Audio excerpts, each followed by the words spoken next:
infatuated with the in-between, the ups and downs, the curves and the rounds. I'll bring it to your city or your hometown. I'll go back in time when the feeling was fine, when funkin' was legal and it wasn't a crime.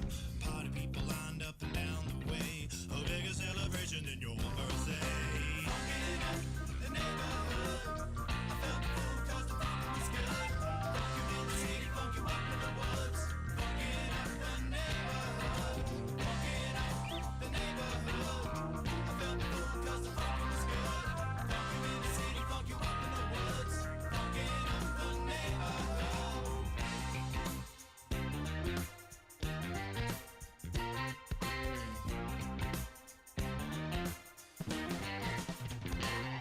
And I have seen the world pristine, funk you up in the bushes, funk you down in the trees. Now look around, all the frowns, the yellow, the white, the red and the brown. And keep in mind, it never costs a dime, 'cause funkin' is free, I remember the time. Now look today, the streets are gray, time to take it back to yesterday. Funkin' in the neighborhood, I felt the fool 'cause the funkin' was good. Funk you in the city, funk you up in the woods. Funkin' up the neighborhood, funkin' up the neighborhood. I felt the fool 'cause the funkin' was good. It was good in the city, funk you up in the woods. Funkin' up the neighborhood.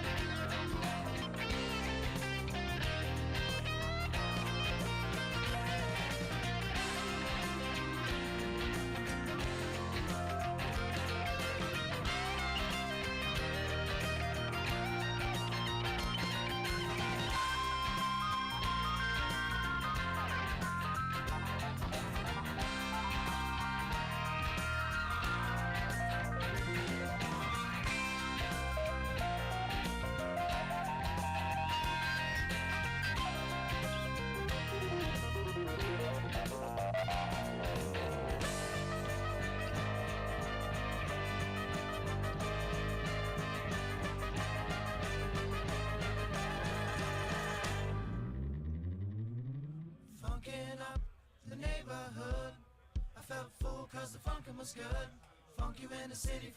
in the woods. Funkin' up the neighborhood, funkin' up the neighborhood. I felt fool 'cause the funkin' was good. Funk you in the city, funk you up in the woods.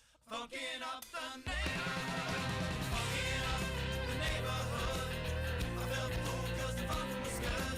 Funk you in the city, funk you up in the woods. Funkin' up the neighborhood, funkin' up the neighborhood. I felt fool 'cause the funkin' was good. Funk you in the city, funk you up in the woods. Funkin' up the neighborhood.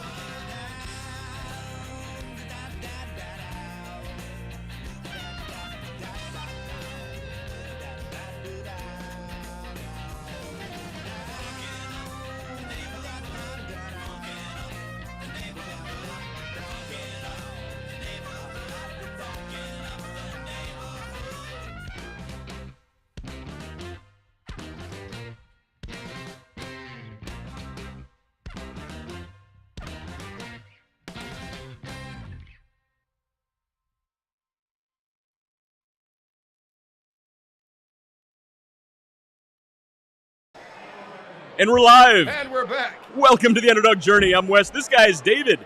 And we're live at the Hofbräuhaus. Yeah.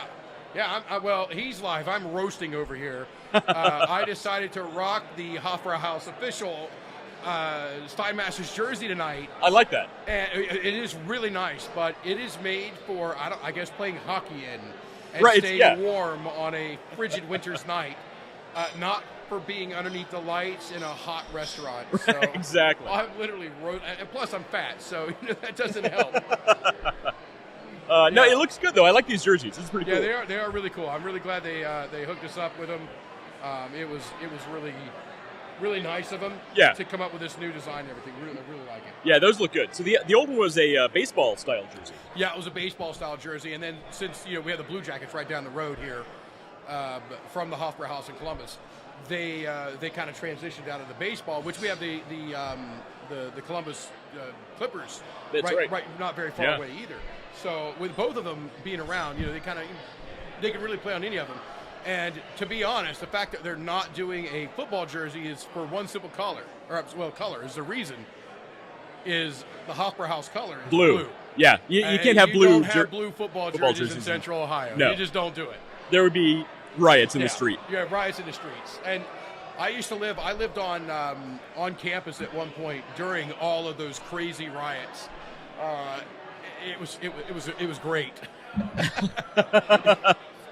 It was great. I used to sit on the steps up on the building, on the steps, and watch them with the cops come down with those rubber bullets. Oh, geez. Rubber shotgun bullets and just bingo everybody.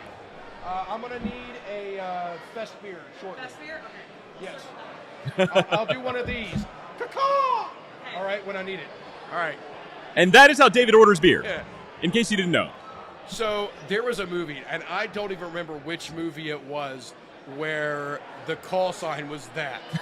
The secret sign was that. Yeah, that was Spies Like Us. Possibly. I think it was Spies Like Us. It just stuck. Dan Aykroyd and Chevy Chase. Yes. And it just stuck. And I'm like, all right, that's just great. So I use it, to be honest, I use it any opportunity that I can. Right. Caw-caw, caw-caw. Yes. Look over here, look over here. Yes. Yeah, it's... Anybody who's seen the movie knows, if you haven't seen the movie, we look like idiots. But it's a great movie. Well, to be honest, we look like idiots even if you have seen the movie. Fair point. But at least you understand why we are looking like idiots. Fair point. Yes. And by the way, today's show is brought to you by Ding Dongs. Hashtag Matt Harmon. Hashtag Matt Harmon. Nobody wants ding dongs popping up during the live stream. That's why I went and got him before the show started.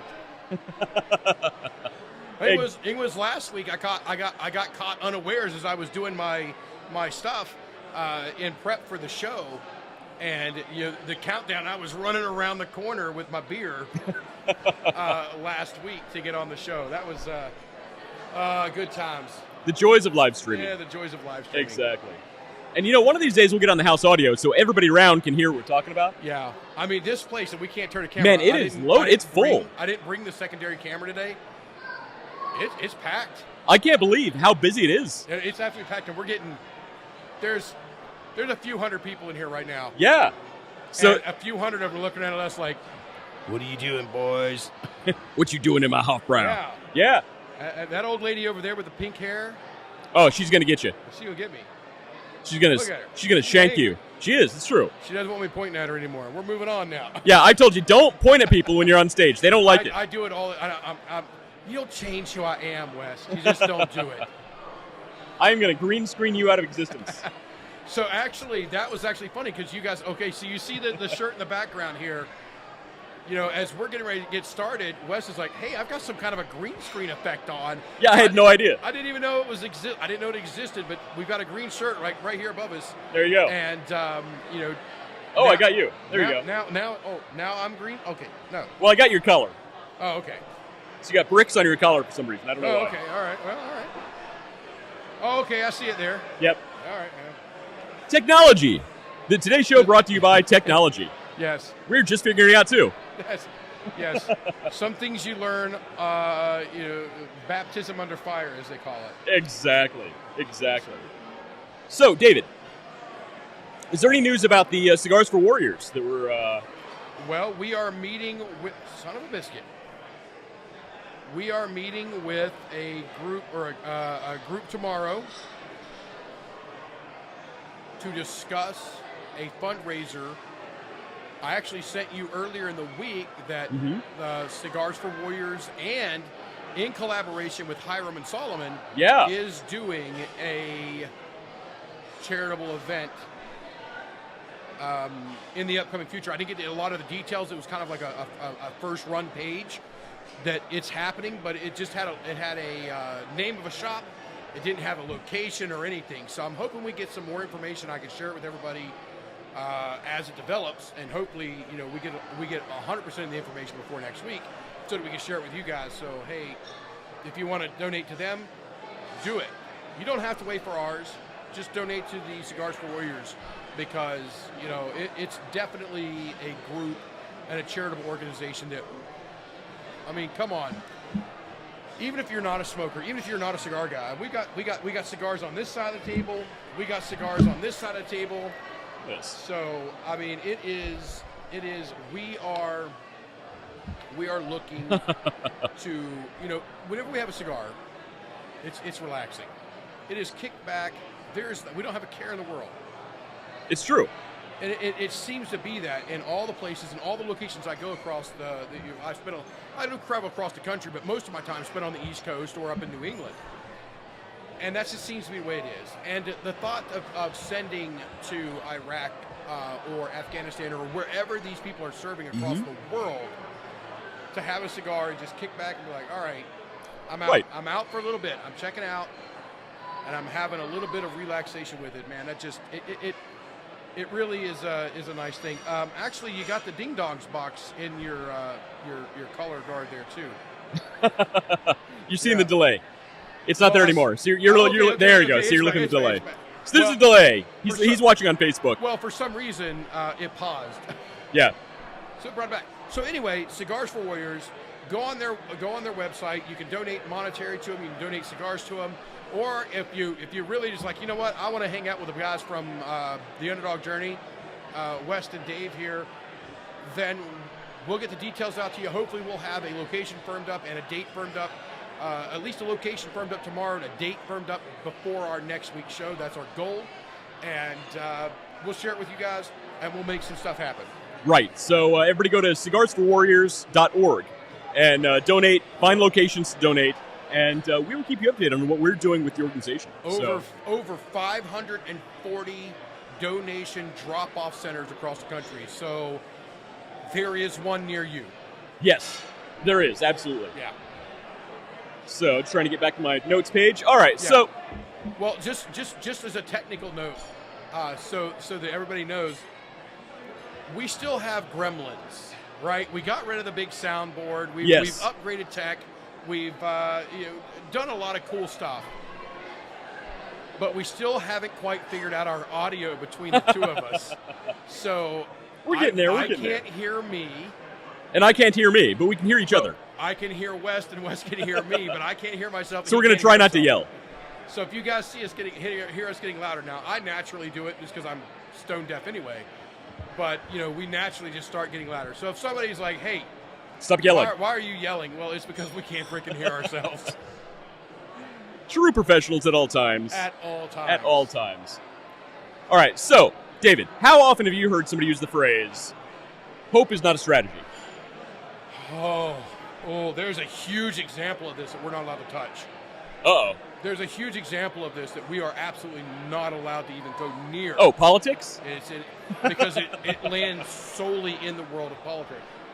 And I was talking to somebody on the way down here, and they go, "Oh, what are you talking about today?" I said, Hey, Mr. Harmon's joining us. Mr. Rand Harmon up here. Come down and join the fray in the ruckus. So, just as a preface, when you guys see the camera jolt here in a minute, that's because the Neanderthal banged into the table. Actually, I have a feeling he's going to grab a chair and join us somehow. Well, he doesn't have a mic, so it's probably safe. Fair point. He is rocking a shirt that says, "Dads with beards are better." It's true. Check this out. I finally got one. It came in the mail. I finally got it. Hope you had tracking on that. I got to send it back. Yeah. It's defective. Matt, how you doing, man? I'm doing really well. How are you guys doing? We're doing well. Good to see you. That's right, you just got hugged in getting- front of the entire world. Literally ones of people watching. I haven't put my chin into your shoulder for that extra romance.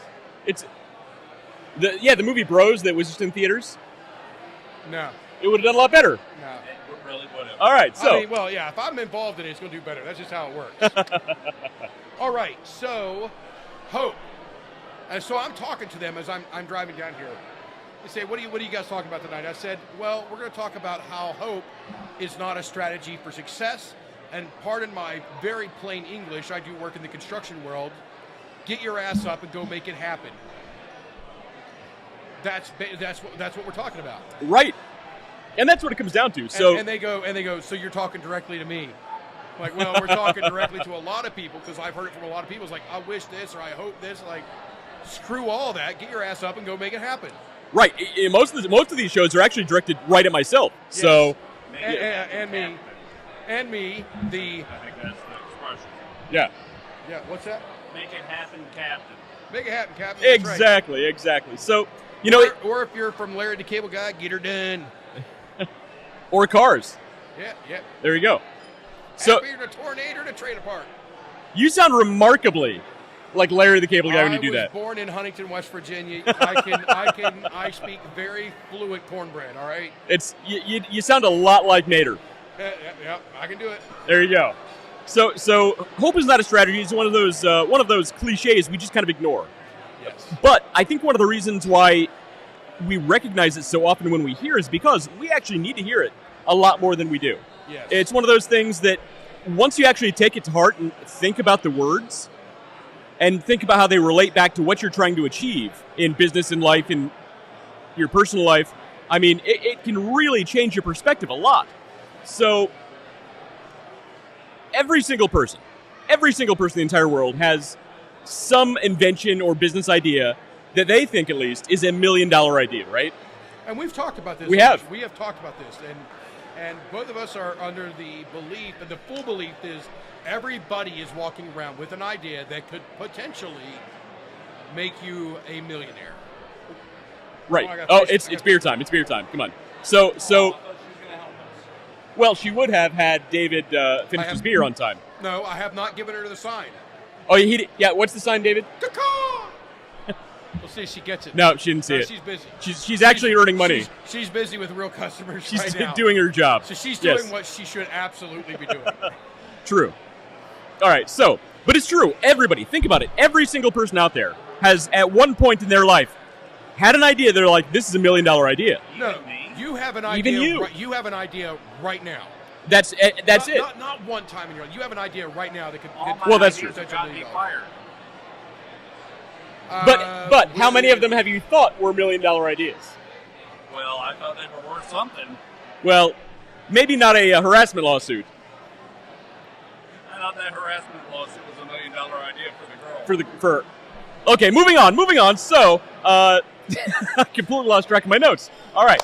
Well, so the point is most people, the vast majority of people, never act on those ideas or their product idea, business idea, whatever, because it's just life happens, right? Yeah. Even if they do get started, again, the vast majority of those people, again, life happens. They just let it fall by the wayside. Hope was their main strategy in that case. Yep. They think it's $1 million idea. They expect it to take off because they kind of hope it is. Yeah. But nothing happens, so they forget about it. They don't keep working on it. Yeah, they don't push, they don't present, they don't set deadlines and goals, and they don't get it done. Right. They didn't get her done. They didn't get her done. Or they failed, and then now it's time to get back up and get moving. Yeah. That's it. So I've had that experience with not myself, but I've never failed and been like, all right, I'm done. I have failed. Gee, but Christmas, I am wrong more than any person I know. But it's really because I'm willing to make those decisions and willing to make that happen. And I know that, so I have a goal. It's over there somewhere. And I have that goal, and I want to meet those goals.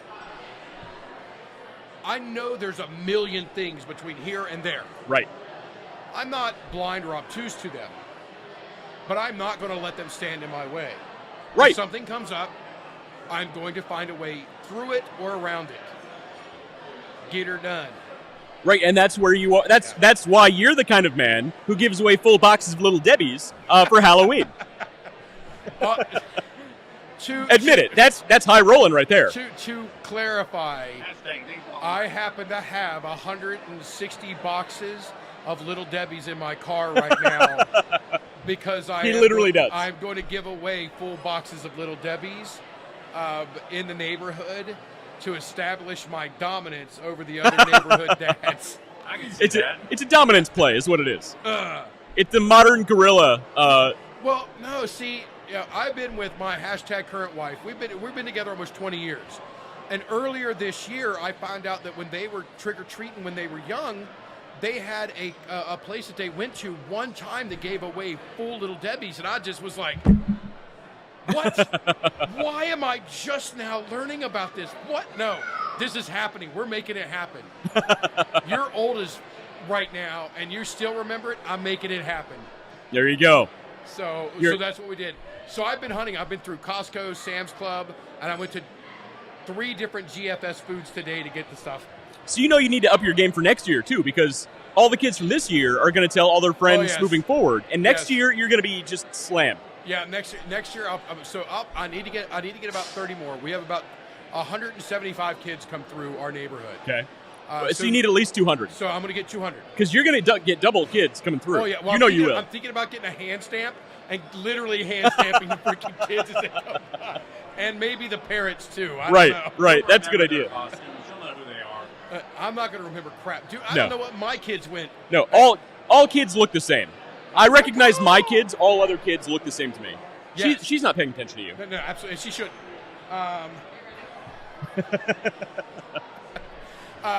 Where were we talking? So the only costume I remember about last year is there was a kid in one of those Tyrannosaurus Rex blow-up costumes, and the only reason I remember because my dog was like, "What the heck is going on here?" I can picture your dog freaking out. Like, I don't know what that is. I want to go after it, but something in my internal says no. It might eat me. Don't mess with that. Whatever that is.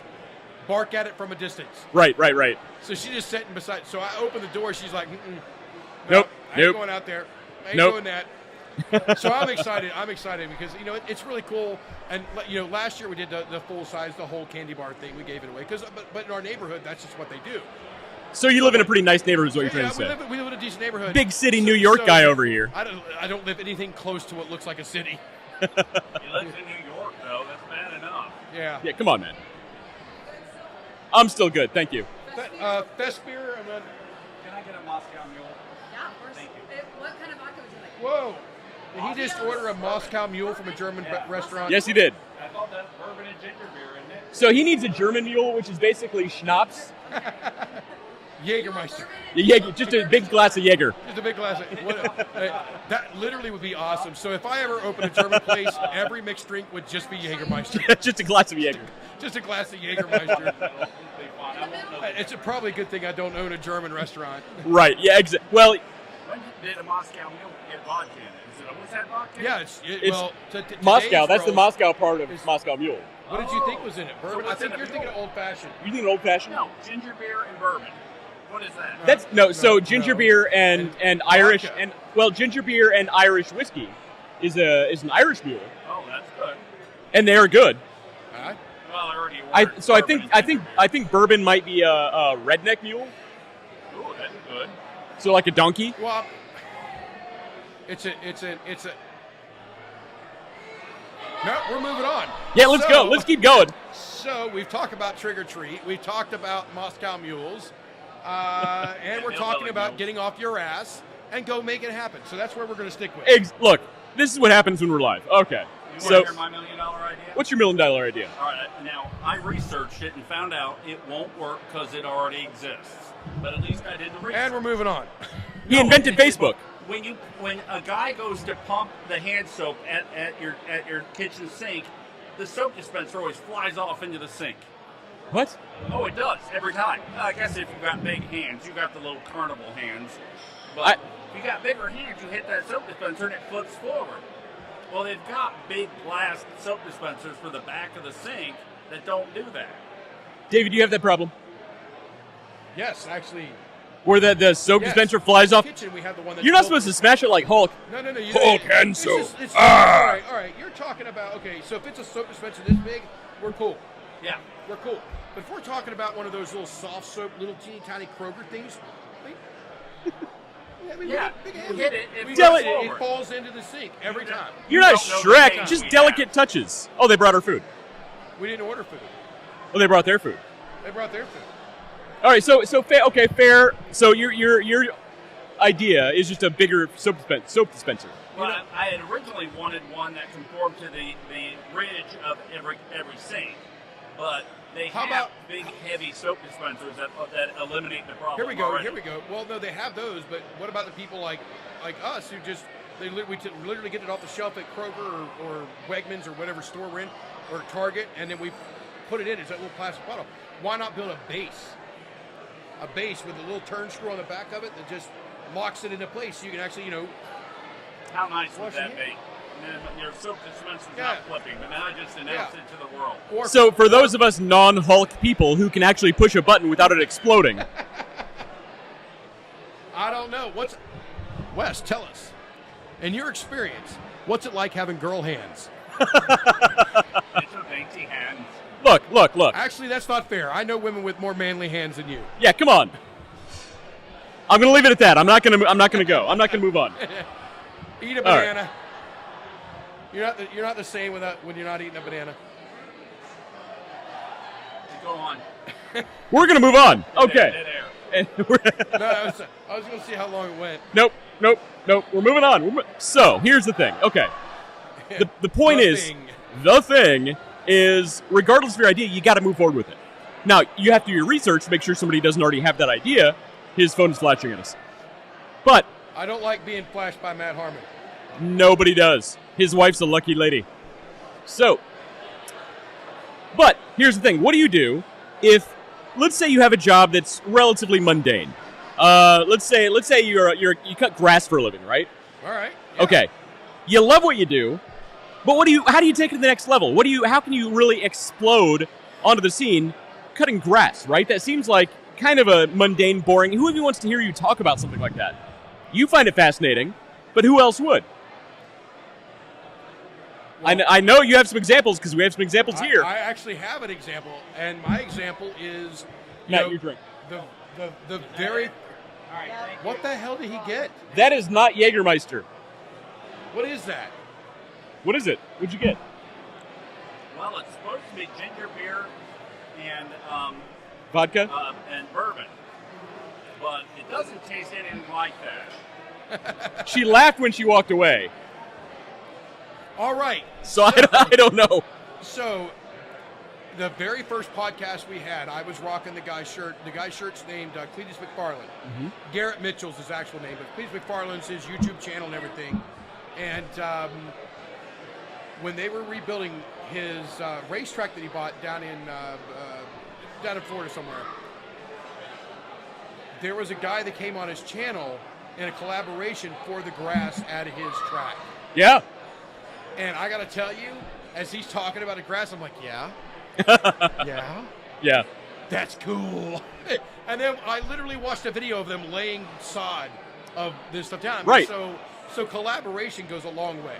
And we talked about it a lot. Right. So collaboration is a strategy that you can use. It's a tactic that you can use as well.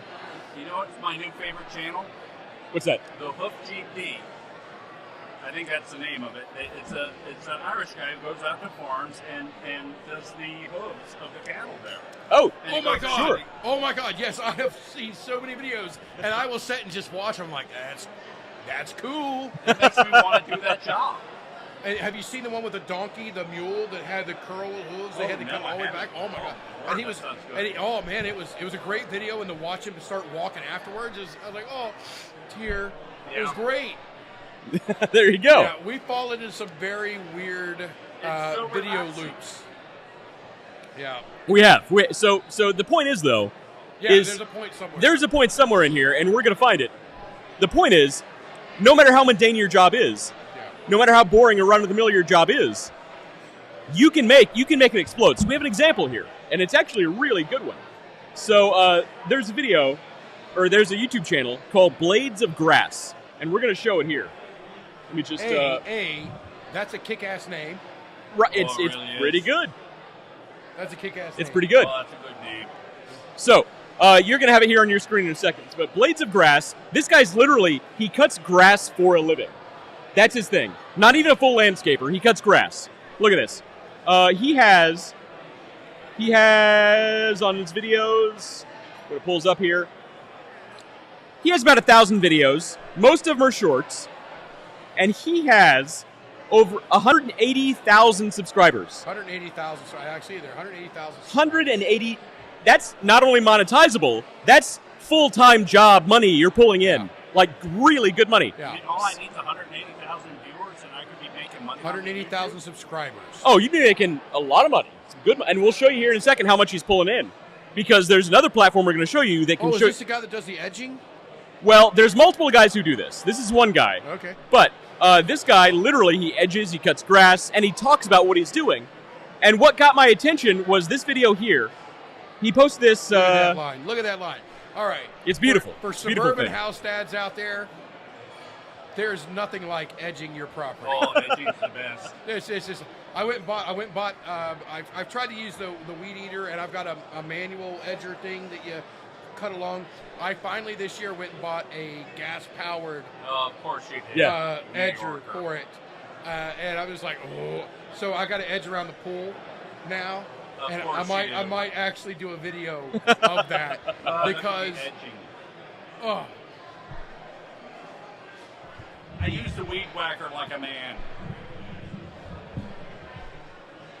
Moving on. We have no comments. Moving on. yes, we do have comments. So what got my attention about this guy's channel is he primarily, it's just about cutting grass, right? But check out these view counts. This guy is 2.6 million views, 2.4 million, 2 million, 1.4 million. On the low end, on the very low end, he has 742,000, 12,000, 227,000. Why am I not doing this? That's what I'm saying. Here's the thing. This guy's been doing this for, and we'll show you how long he's been doing it for. There's another platform that you can use to find out how successful a YouTube channel is. It's called Social Blade. So go to socialblade.com, and you can actually see the stats of any YouTuber, including how much money they're potentially making. So, David, don't pull up yet because I'm going to show you this guy's Social Blade. Okay, I'm not going to pull it up then. I'll cancel out. There you go. So, I was going to look up us. Don't look up the Underdog Journey and Social Blade it yet. Said no. It just gave you the Rick roll. That's all. I'm going to give you up. Exactly. So Wait a minute. You were supposed to be the one singing tonight. All right. nobody wants that. All right. Nobody wants that. So go to Social Blade. Check on your favorite YouTuber, but check this out. So Blades of Grass, he has 1,052 uploads, videos. Most of them are shorts, and shorts, if you don't know, are 60 seconds or less. He has 180,000 subscribers. Video views, 41.7 million video views. Holy moly. And he started in 2011. 2011. He's 11 years in. Yeah, he's 11 years in. But check this out. We're going to get down to his other stats as well. So, on Social Blade, he's estimating now there's a pretty big variance here, and I'll tell you why. He's estimated to make between $1.2 and $18.5 thousand monthly. Well, that's a good bit of money there. Monthly.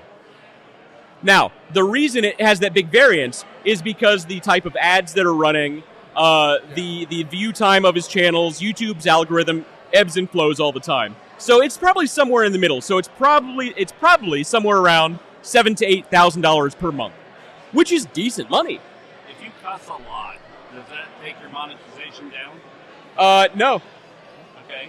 no, it doesn't. So So we try not to cuss too much on Right. here, but we're not worried about it impacting our numbers. yeah. Okay. So annually, it's estimating between $13.8 and $221,000 a year annually for this channel. So if you average that out, you're probably somewhere around $100,000 a year. Yeah. That's in addition to his day job of mowing grass, of mowing the lawns of these people. He probably out-earns his actual job with his passive Guaranteed. job. I Guaranteed. would think with $18,000 a month. Right. Yeah. With the potential. He's probably not pulling down $100,000 a year mowing grass. But doing both, I mean, that's an amazing job. The thing is, he didn't hope for that to happen. He started in 2011. He has 1,000 videos on there. He did the work. He put in the legwork. He built the audience. So no matter what you do, if you're cutting grass or you actually have an interesting job, you can build that audience. It just takes time, and it takes the elbow grease. You can make it happen. What I love about this, you're like, or if you have an interesting job, And of course I'm joking. If the landscapers are watching, yet don't screw up my lawn, I promise. all three of us are like, oh, is this the guy that does that, or is this guy? Oh, I've seen these videos, and all Yeah. that. We're talking about horses' hooves. Wow, that's actually quite tough to say. Horses' hooves. Horseradish. Horseradish. Okay, it's hard for a hillbilly to say. Yes. Repairs and stuff. Say it in a Mater accent. The horse's hooves. See? Okay, yeah. Now he can say it. Yeah, it works. All right. You suck. You're trying to repress yourself. Now he can say it. But look, so Matt, we've joked about for a long time, you should make a YouTube channel talking about French fries. Oh, I plan to. Yes. This guy has a channel talking about mowing grass. I need to do a bunch of things to get a lot of ducks into the row before I start. I hope something No. I can do it. What was that last stupid ass thing you just said? I'm actually just waiting for my video class so I can use it for a grade. Hey, David. When was the best time to plant a tree? 30 effing years ago. When is the second best time to plant a tree? Right effing now. Exactly. There's never going to be a right time. There's never a right time. There's never a best You case. don't want to do it in the middle of winter. The No, ground's you frozen. want to do it right now. The ground is. What does that have to do with French fries? Well, no, I'm talking about the plant the tree. You don't want to do it in the middle of winter. Unless it's one that germinates or potentially Like, I'm sorry. starts germination Do in you wintertime. understand how the pine cone releases its seeds? That's true. Well, usually in a fire. Sometimes in a fire. Look, there's but a- it has to go through heat and cold, and winter's part of it. So Plant Buddha. the effing trees. I'm just saying you don't want to dig the hole So- through frozen soil. So Matt, Buddha himself sat under a banyan tree, a Ficus religiosa. I know this for a fact. Okay, so he sat under the Ficus religiosa when he was coming up with his main philosophies. The Ficus religiosa, that seed only germinates after passing through the digestive system of a peacock.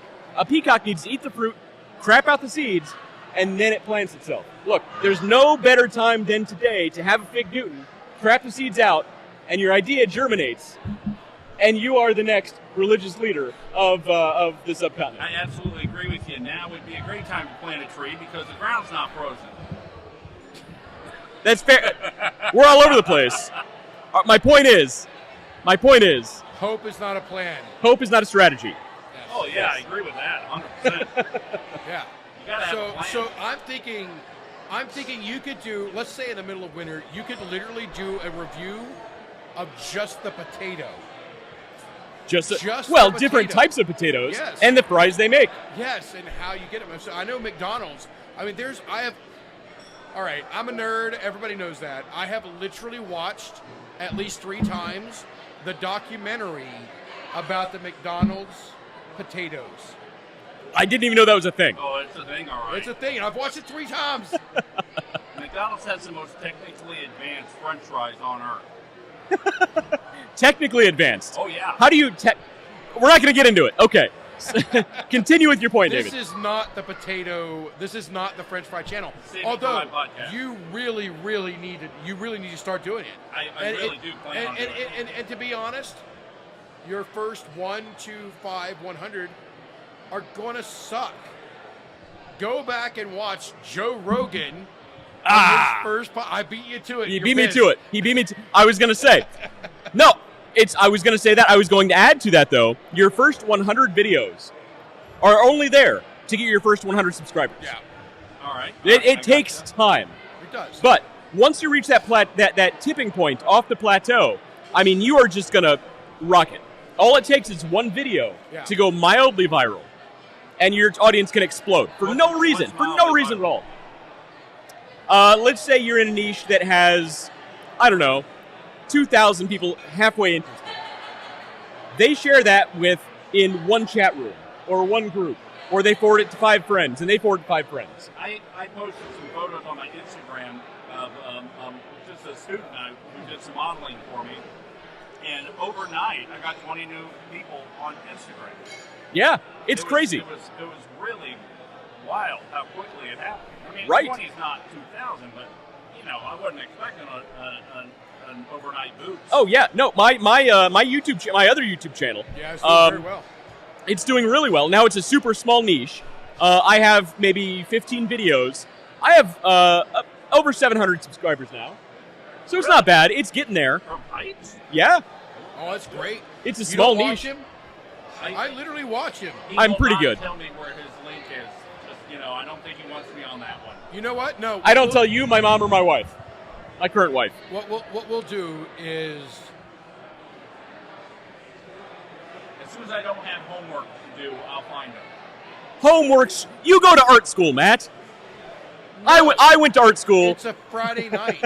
Friday or Saturday. You do it on Friday night or Saturday night, right? I do on Friday nights. Oh, I don't have homework on Fridays. Yeah, I literally watch them. And the other day, I'm literally sitting on my table, at my on my spot on the couch. Every dad has his spot on the couch. I'm sitting in my spot. I've got West Pipe Channel playing up on the TV, and I'm scrolling through, and I'm watching, and I'm like, wow, I didn't know that. That's cool. And I'm scrolling. It's a good channel. I'm commenting on my handheld while watching it on the TV. It's really cool. I love to watch it. It's a great channel. So thank you. We need it. We'll do it. This is going to be interesting because we'll have to interview you on here about that. This is going to be good because that means I get to be the guy doing the interview. Well, so the interesting thing, I actually started that channel specifically just to have something to keep my speaking skills up and have something to talk about, to experiment on that channel, to have something to talk about on this channel. But that channel is actually doing very well. It's doing well on its own, frankly. Yeah, it's a whole thing. So I'll tell you, you were just talking about honing your speaking skills. Yep. And this is for all of the guys out there age 19 and up, especially in Ohio. Rules are different in different states and places around the country. Go to your nearest Freemason lodge and talk with them. Yes, they will get you speaking.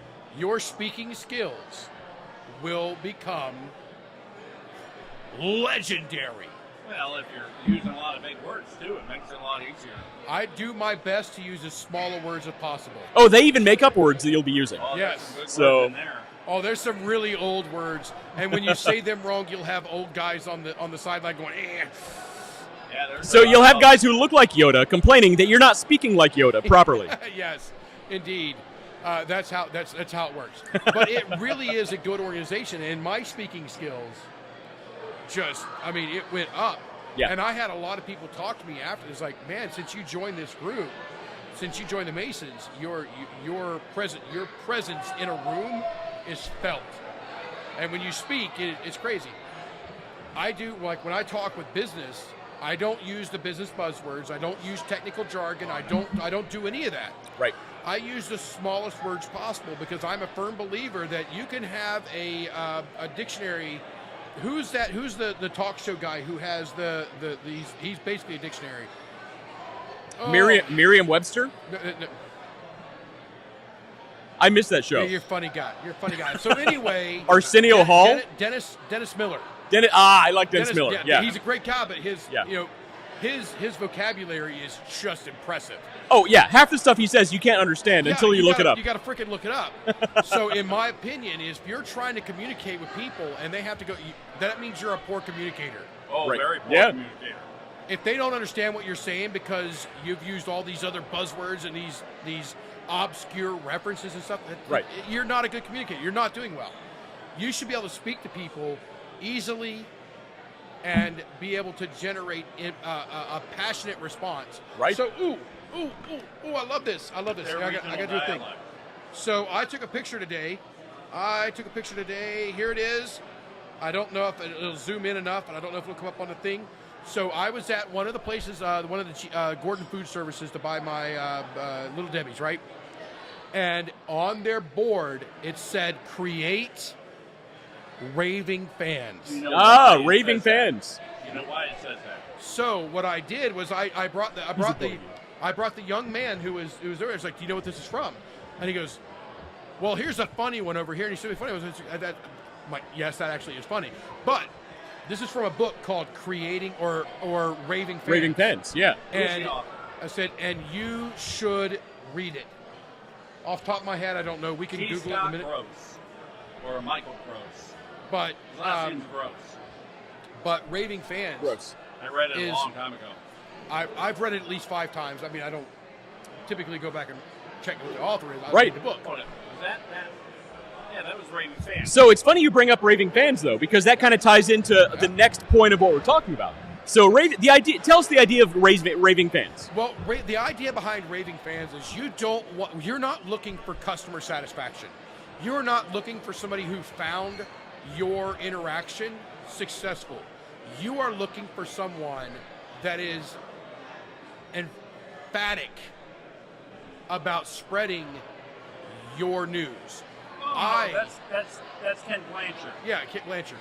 I am a raving fan of our Hofbräuhaus. If you stand still for 3 seconds, I'm going to tell you about this place. It's true. He literally does. I'm going to tell you about this place. I'm going to tell you about Elizabeth Romsky, who is our server tonight. First name, last name, know it. And anybody who knows me, I'm not very good with names. He knew it was her birthday. Her birthday was October 1st. I know it because I've been here. I talk. I communicate. It's a conversation.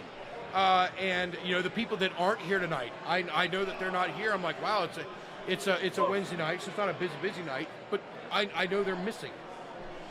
There are people that just have taken such great care of me here that I am a raving fan for this location. There is a reason why I was given the opportunity to get that locker. Yeah, you're right. There is a reason why my Stein now, this Stein right here, gets locked up in the back with the owners. You have number 0. I am number 0 now. I don't even have a locker out here.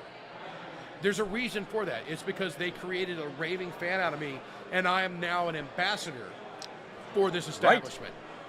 Right. And if you have a bad experience here, and you reach out and I see it, I'm going to find what happened, and we're going to make it right. Right. I don't work here. They don't pay me a thing, but I'm going to find a way to make it right. Right. So part of it is, so you have that passion for this place. Yes. And that ties directly back to that YouTube channel we were just talking about. So this YouTube channel here, Blades of Grass. Blades of Grass, which is an amazing name. God, I love that name. That's why this guy is pulling down $100,000 on his YouTube channel where he mows grass. He found his niche, which is middle-aged dads who like to see well-trimmed edges. # New Balance. Right, exactly. I don't know what that means. Are you talking about the shoes? I can't talk. I can't the take shoes? you serious. I can't take you serious anymore, West. Do you mean the shoes? Yes, I mean the shoes. Yeah, I'm not that old yet. Yeah, you're older than I am. I wear A6. All right. Or Wicked X boots. Wicked X boots? Yeah. Is that a thing? That's what these are. Oh, Wicked X boots. If you're a dad, go buy some Wicked X boots. Hey, I want to plug this book. You guys plug Raving Fans, but Positively Outrageous Service by T. Scott Gross. If you own a restaurant, you need to be reading this book. It talks about wowing customers randomly. What's the book again? Positively Outrageous Service. Positively Outrageous Service. It is a phenomenal customer service book. Yeah, can I get another one? All right, so, Feist beer. Hang on, I got to finish this. When she comes back around, I'm going to ask her to hold her hand up next to yours to see who's got a bigger hand. Do not do that. I'll bet she does. Her hands are full. No, come up here. Come up. Can you put your hand up to West's? He wants to see whose hands are bigger, yours or mine. Yours are bigger. Oh, look, I got a whole 1/8 of an inch on her. # that's what she said. I better not now. I'll do a little circle. Yeah, I'll take one. Thank you.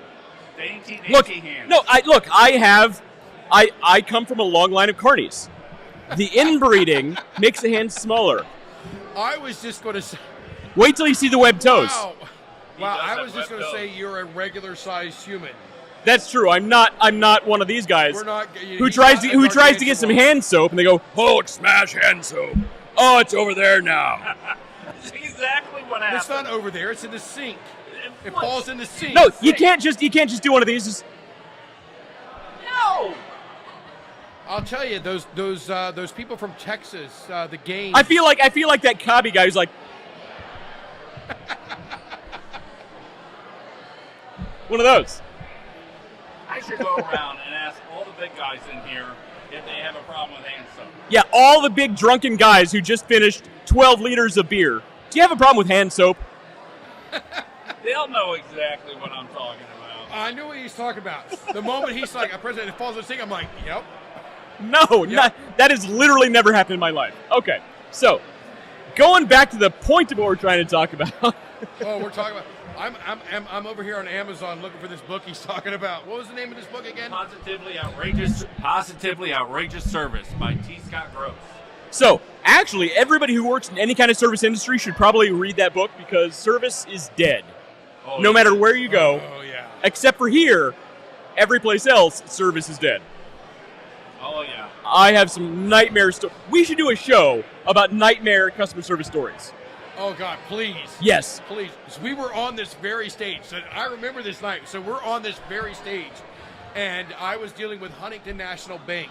Oh, you were Huntington National freaking Bank, out. an insurance company, and somebody else. So I think it was for the sale when I was trying to sell them buy my new home, and trying to reach people, and I was hot. I mean, I was hot under the collar. Yeah, you were steaming. And West he's over there just like, so Dave, tell me about customer service. And I just it was like 45 minutes of me just ranting about customer service. That was the whole show. That was basically the whole show. It was a great show. By the way, that show thank did you. absolutely wonderful numbers. It really did. It really did. I think that's when we picked up Japan. Yes. Hey, Japan, they're all about customer service. We're in Japan. We're in Germany now. Yep. I mean, not literally. We're in the Hofbräuhaus. But we actually do have viewers in Germany now, so we're there. We have viewers in Germany. We have one viewer in Japan. We have viewers in the UK.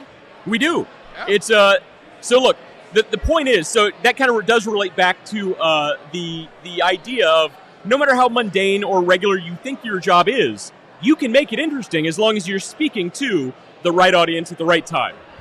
Avatar. Again, if a guy mowing grass can pull down $100,000 a year from YouTube, Yes, in passive income. in passive income, he's literally shooting this stuff on his phone while he's mowing grass. That's it. But so here's something else. Let's say that you don't have a job that you really love. You want to start something, right? Let's say that look, I'm in marketing, he's in sales. Let's say you want to start an agency of some sort, whether it's marketing or social media or consulting, whatever. How many times in the past 2 years that you've called me and said, Dave, You have shot me down we need to start an agency. every time. This guy shoots me down. I just Or he say- says, yeah, that's a great idea. And then he's like, never mind. Yeah, well, no, I say I hope it'll happen. You guys He hopes start a it'll happen. dermatology office. You trying to say we have great skin? We're glowing. No, I have a rash. And He's I'm too just embarrassed sweaty. to go to my doctor. All right, and we're talking about hope that he never says that again. Yeah, let's hope we never hear about Matt Harmon's rash. No, it's right here. I can't believe I looked. I feel like somebody was just doing that to me. Gotcha. Yeah, nope, all bad. All bad. Okay, so, but yeah, we're talking about you have a niche. We're talking about niching down many times and speaking to your avatar, speaking to your customer, your core customer. Okay, so this gets all right. We're gonna step into the multiverse here. Okay, so your core customer for your main primary job of who you're gonna go cut grass, and this may not actually match who your digital avatar is. So who you're trying to reach with your videos.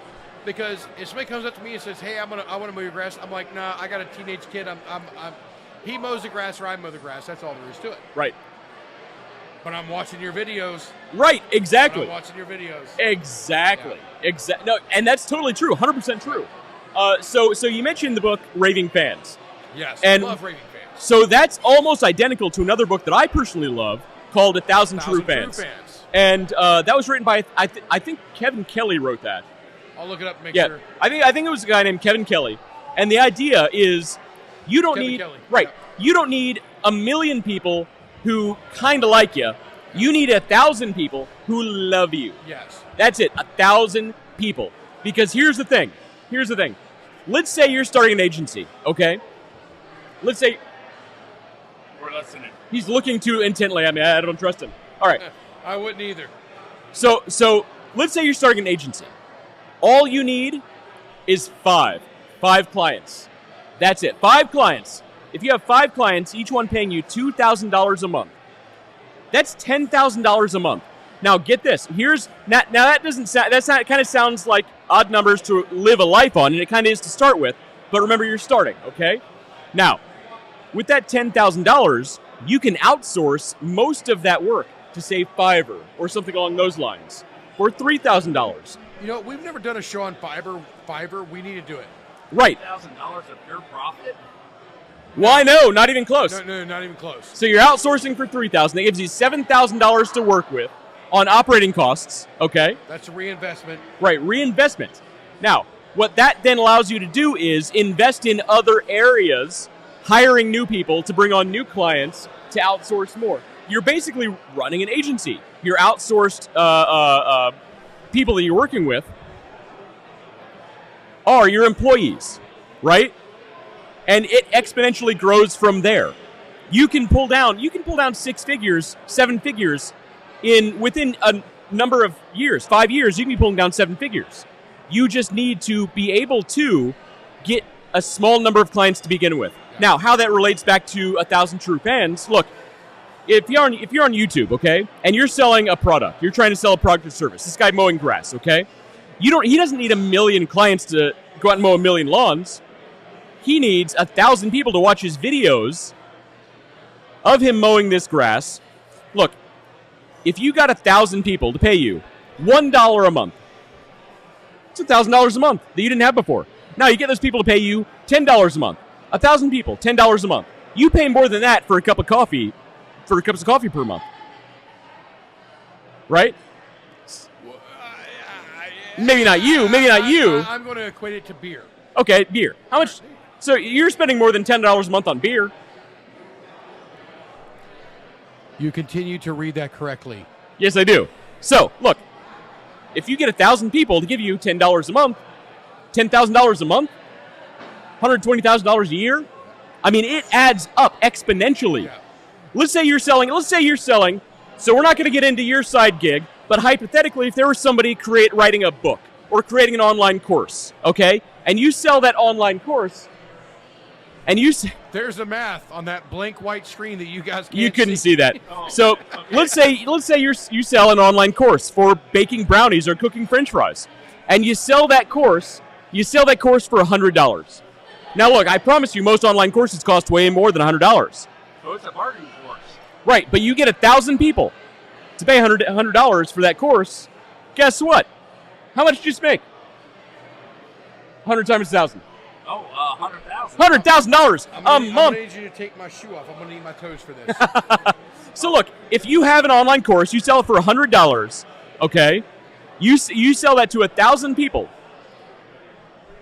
You can pull down over $1 million a year.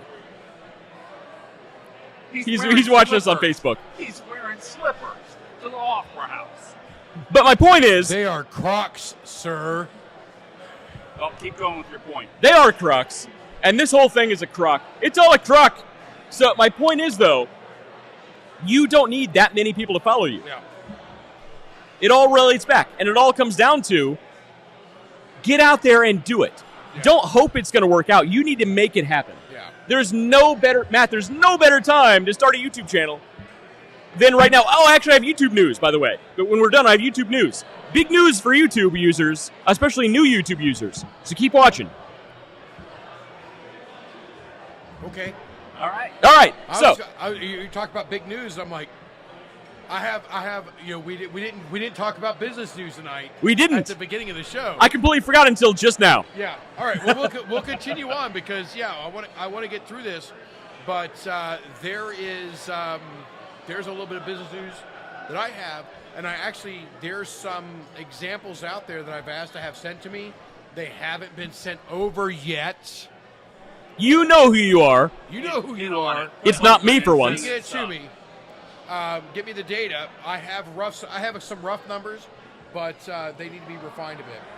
So nobody out there watching or listening knows who you're talking about because I don't know what you're talking about. You don't know what I'm talking about, but the person who's watching right now, I know you're watching. Nikki, come on. Hurry up, Nikki. Send the stuff. Nikki, send the stuff. Come on, Nikki. Send the stuff. Okay. Sure glad she's in New York. These big city New York people. Yeah. I told live in a city. New York City. I live next to the He can never find Pace Picante sauce. So I was right here in the good old central of Ohio, years and years ago, and we were drinking, as you do, As you do. and we have a fire pit, and we're all sitting around it, and I got this stick, and I'm just poking at the fire, and this lady comes by. We're in an apartment complex, and we're out on the parking lot with this fire pit and all sitting around. And this dainty old, just sweet lady comes by. She's like, "Oh, how are you guys doing?" And I just slammed that stick in the fire pit. The sparks went flying up in the air, and I said, "New York City!" And it was absolutely hilarious. Absolutely hilarious. This lady's like, "I don't know what's wrong with you." And she never came back again. She had me testing her electric. She was one of those really super efficient people. So she was going in and shutting off breakers in her house, and she had me metering her incoming power to see what circuits were using the most energy. Wow. Yes. That sounds like a hoot. Yeah, I'm sorry I missed that. I could have made YouTube videos of it, and Somebody would watch it. People would actually love it. Oh, there's a Kentucky Mule. Go figure. Somebody would watch that, though. You're right. Kentucky Mule, yes, that makes sense. Yes. All right. All right, everything's With right bourbon, with the world. with Yes, bourbon, it makes sense. Everything's right with the world. Is that what you again. got? Is that what that is? Oh, Lord, no. So I actually made a mistake one time, and I ordered a Moscow Mule, but I said I want Buffalo Trace. Okay. I had the Moscow Mule and the Old Fashioned Confused. And so, Yeah. But had I ordered a Kentucky Mule, I would have been correct. It came out. It was absolutely delicious. Yeah. I drank 3 of them. We need to do a show on the strongest, most blow your head off drinks you've ever had. We're going to rephrase that, but yes. Yes.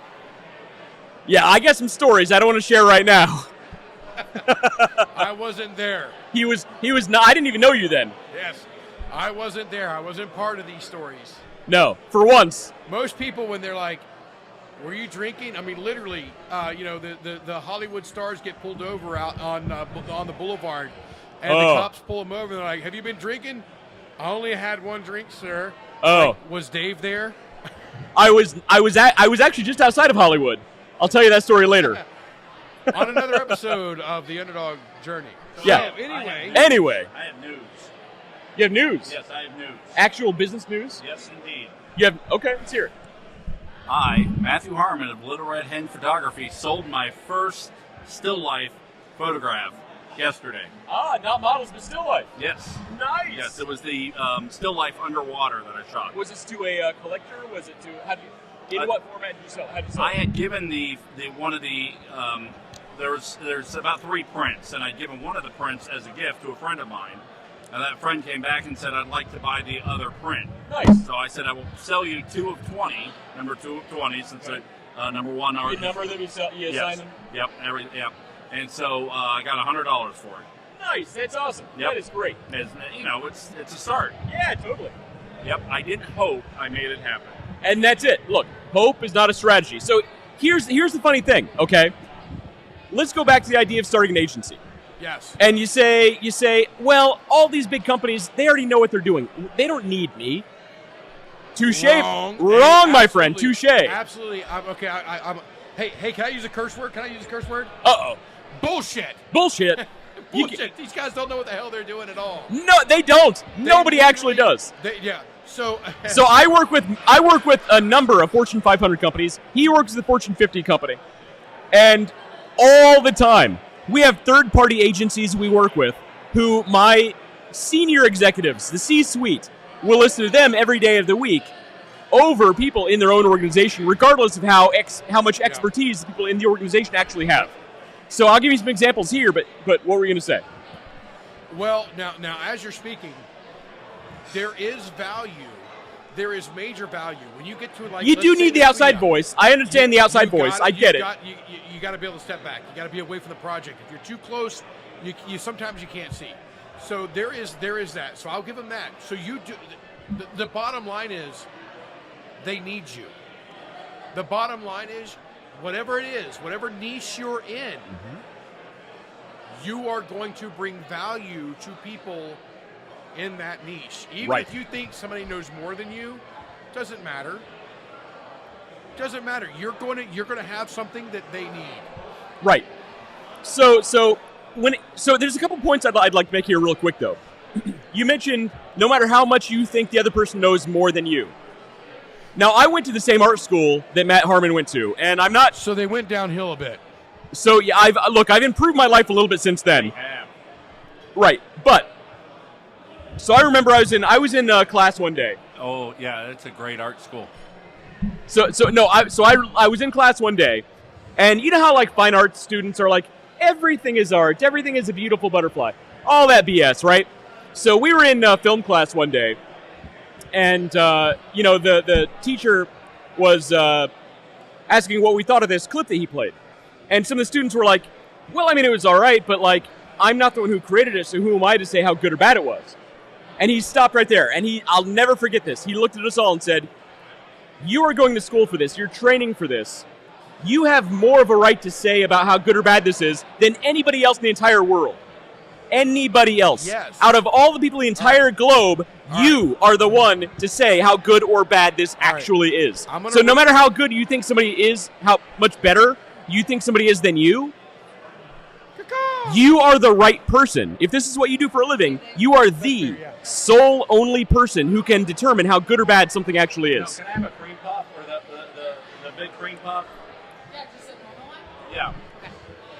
Hello, audience. Thank you. I can't hear what she said. You can hear what she said. I didn't hear what she said. Hello, audience. Oh, okay. I was going to make a cream puff joke, but I won't go there. All right. I have a question. This guy over here in the black t-shirt, his hands are enormous. Now, if I ask him if his kitchen soap flips into the sink when he hits it, if it does, will you guys buy him a beer? First of all, don't talk to the studio audience. Okay, all right, you sure? We're above these people. Except We're those. so much better. Well, those are the ones leaving. Yeah, they're leaving. That's why I'd be willing to They're on their way out. Get the hell out of here. No. Okay, so what was your point, David? What were we talking about? As far as the art school, you're in a better place to answer this question than other people. I'm sorry. All right, bring it back. So, as a consumer, and I try to push this back to my leadership. I try to, when I talk to other people, I try to remind them of this very, very big thing. As a student, as a consumer, you are the one bringing the money to the table, which means it's your opinion that matters. Oh, so doesn't matter what I want. So the Underdog Journey. So let's say this was a subscription service, and everybody decided, and we go by the metrics. If we went by the metrics and said, all right, on the subscription services, our 1 hour podcast did much. Thank you so much. Did well, but our hour and a half and 2 hour podcasts did not percentage better, but exponentially better, which they do. Well, why would we ever have a 1 hour podcast? Because that's not where our money is. Our money is in our long podcasts that kind of ramble. People love the interaction. It's surprising how much. Do you know why? Do you know why? And this marketing guy over here. Hey, I got a teammate now. I've got another salesman up here. I love it. Do you know why people love we do statistically better on our shows that kind of ramble a bit and go on? We have a general idea, but do you know why? Because I'm on the couch? Moving on. I don't think that's me. No. It's because of the conversation. That's it. People love the conversation. It's because of the conversation. People understand conversation. When you're being lectured to, when you're being sold to, lectured, you know it. Sold. But Fair when point. you're having a conversation, it's a whole different story. Totally. Nonsense, lectured, sold. A lot of nonsense. But hey, if you're out there running a business and you need somebody to close, come get me. I'll close that deal for you.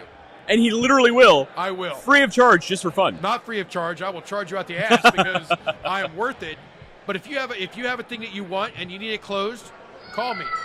I'll close it. But so you brought up something interesting though, which is sort of a sidetrack from my sidetrack, which is if you're a consumer, you are the person to say what's a good product, what's a bad product, what's a good choice, what's a bad choice. So it reminds me, I was actually in a client meeting, and this organization. Giant organization. I have a great. Oh, we just lost audio. I lost your audio, David. No, you go ahead. You go ahead. I lost your audio. Oh, I hit the mute button. There we go. I hit All the right. mute button. So I'm back. All right, I'm back. Wait, I gotta hit there's a lock thing of some sort. Yeah, we'll do it. Anyway, so let me check, make sure our audio's back on. We're good to go. Okay. So I was in a meeting with this giant client. Their marketing team was there. They were presenting this whole thing, and I brought up the idea that their idea was like, I think people driving by on the freeway looking at this billboard, and that's going to tie back to what we're talking about here in a second. Okay. Literally billboard they're proposing.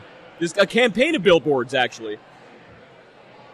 I said, people driving by who know our name, but don't actually know the day-to-day or specifically what you're talking about on this imagery, they're not going to get it. And, the director of this marketing team stood up, and they're all dressed in black, literally wearing black turtleneck.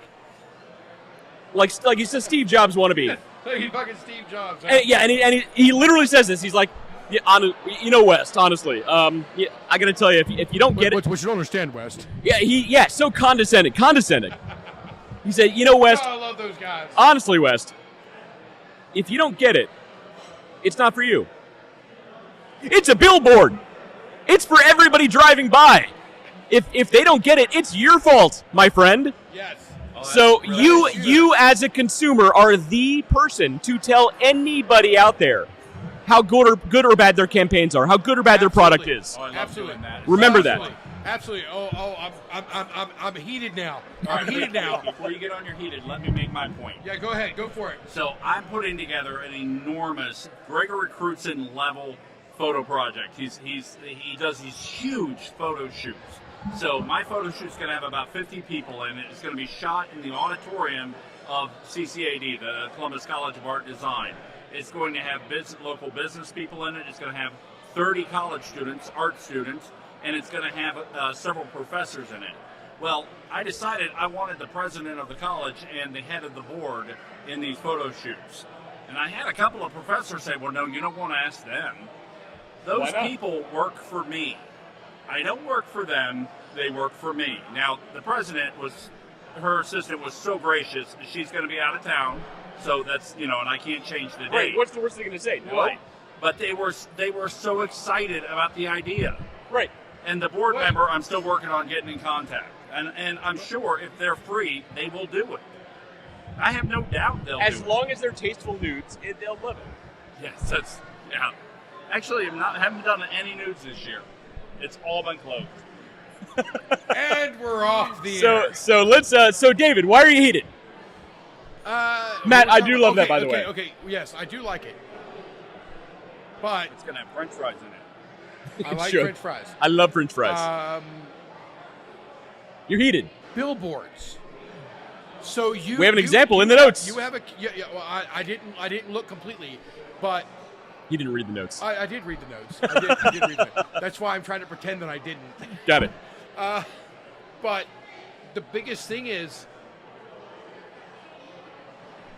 if you can't track your ROI, Yes. if you can't track your return on the investment, And it's not for you. then it's not. Yes, that is. It's like he's in sales One or more something. time. If you can't track your return on investment, Then it's not for you. then it's not freaking for you. That means right there that you are out of your league. Right. You Your are out of turtleneck your guy element. was not You for are him. step around. It is not for you. If you can't track it, and you absolutely cannot track an ROI on a freaking billboard. Well, see, you can, but you got to be really careful how you execute. Execution is key.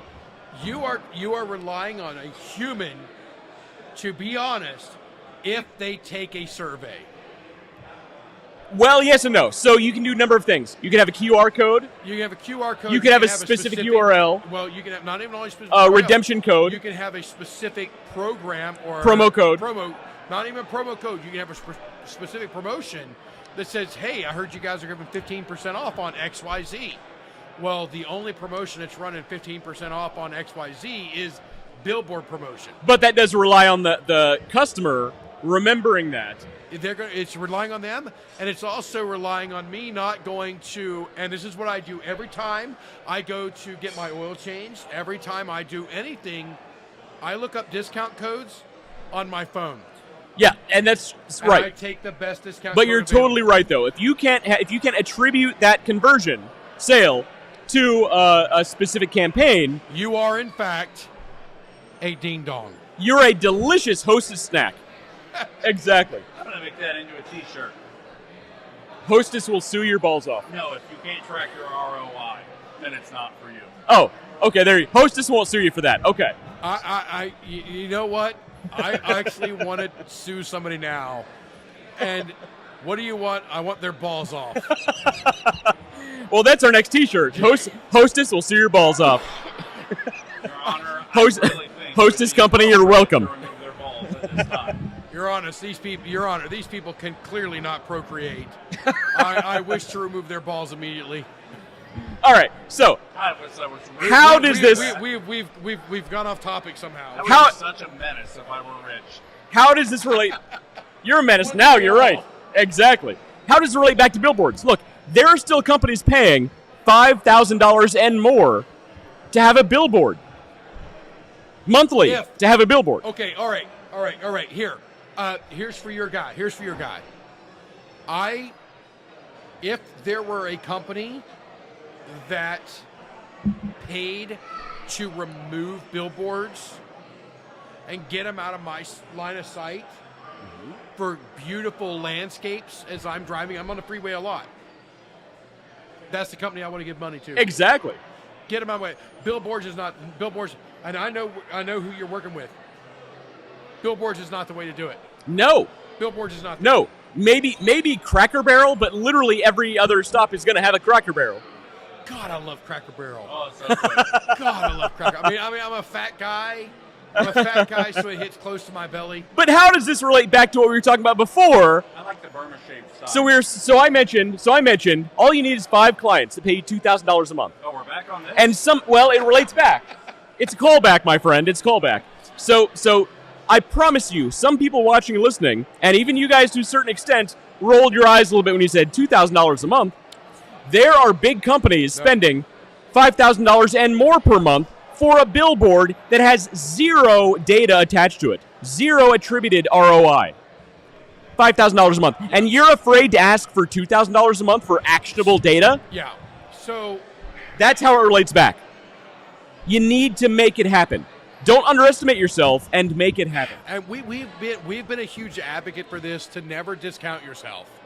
We've been a huge advocate for that from the beginning. You charge what you're worth. The problem is knowing what you're worth, and that gets you in a little bit of trouble.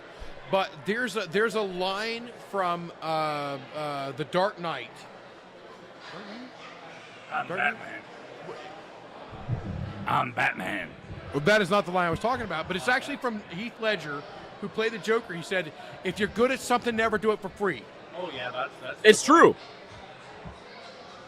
Companies are ready to pay for these services.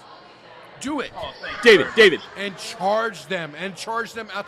Did you get the pumpkin spice? No, you get the regular. Okay, all right. The pumpkins. I gotta have the pumpkin spice. I am not a what's A cream puff? no. I'm fat, so some people may call me that. But I am not a white girl, whatever the pumpkin spice. Basic white chick. Basic white chick. Yeah. And I'm not a pumpkin spice fan. But their pumpkin spice cream puff Oh my God, I will cut you for it. I might need to order one of those. That sounds pretty great. I'm absolutely I didn't even know they had pumpkin I'm spice. absolutely going to order it. It's the only pumpkin spice thing that I do. Nice. I will order one of those. Yes. But, so David, you work for a Fortune 50 company. Big company, yeah. Okay, let's say you have a pitch out for third-party vendors for a specific service. Okay. You have a couple that are moderately priced, and their services are fine. You have a third one who their services look and seem amazing through the roof, but their price is ridiculously low. What are you going to think about that third one? You're probably going to think, They don't know their value. They can't handle the workload. right, they're overselling themselves. Yeah. You don't trust them because they're undervalued. Undervalued. If you come up 10% higher than the competition, but you're wowing me, you've almost guaranteed to get the job. Exactly. Almost guaranteed. Exactly. I'm not going to pay discounted rates for fake productivity, but I will pay a premium for a quality product. Right. Because people who run these companies understand you get what you pay for. And how this relates back to you watching and listening, don't undersell yourself. Don't build your company, build your goals, build your dreams on a hope. You need to get out there and do it. Yeah. Do the legwork. Don't underestimate yourself on what you can charge. Charge what you think you're worth. Yeah, don't short sell yourself. Well- It's a huge issue that people have. Let me give you one We're going to go to the example field with Matt Harmon here. We're going to Matt Harmon, Mr. on, Cream Puff himself. Hurricane Central. Mr. Cream Puff himself. So, there was a time that I had been unemployed for a little over a year. And when I finally got a good, solid interview and they asked me what I wanted, I came in $20,000 less than everybody else. And I'll tell you why. Because the commission structure was such that I would more than make up that $20,000 over the course of a year. But they weren't going to hire me if I came in at the same rate as everybody else. When you're unemployed for that long, you've got to give them a reason to hire you. I made so much more money at that job based off that salary just because the commissions, the base salary was irrelevant. The commissions were so awesome at that job that it got me back in the door of food sales. Ladies and gentlemen, what we just heard was a very great example of why you need to stop working for companies and do your thing. Oh, good callback. I love it. 100%. Do your thing. You know what? When I'm searching for a direct employee, an actual physical employee, I want the best value because my return on investment is going to be higher. What's a direct employee? So we have a question here: the difference between a direct employee and a contractor. Oh, all right. So the difference is a direct employee, I'm hiring them in, they work for me. But as a contractor, I'm just subcontracting them. They're doing this piecework as opposed to a position. Yeah, okay, that makes So sense. if I'm hiring a position, I want the highest return on investment internally, and we're flirting into some dangerous territory here. On this show, I refuse to believe it. We're flirting. There is a huge difference if you are looking to develop and sell or spin off your businesses between a direct employee and a subcontractor. Certain things carry over, certain things don't. So, but outside of that, I want to get the best value. I want all your skills at the lowest cost I can get. So you're going to get that. That is natural. The hiring manager is going to try to push that number down. You should be trying to push that number up. You're wise. You are wise. You looked at it from a holistic standpoint and said, I'm going to meet my collective goals with the structure that's in place. And get a job. Now, I this was back before I knew anything about entrepreneurship. I just wanted a job. Well, that's the problem with the French, is they have no word for entrepreneur. That is true. I'm sorry, that does touch a little on the political world, but I find it funny, so we're using it for the comedic response. It's comedy. It's comedy. You can't go wrong with comedy. Well, if you happen to Google that quote, it does touch politics. And we're not going to.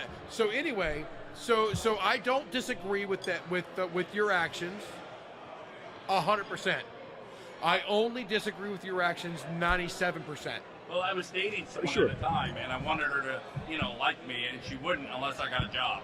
Well, so look, since we're not talking about politics, I got 2 words for you. I totally agree. I'll explain it to you later. Again, we're not talking about politics. I'll explain it to you later. Okay. I totally agree, too.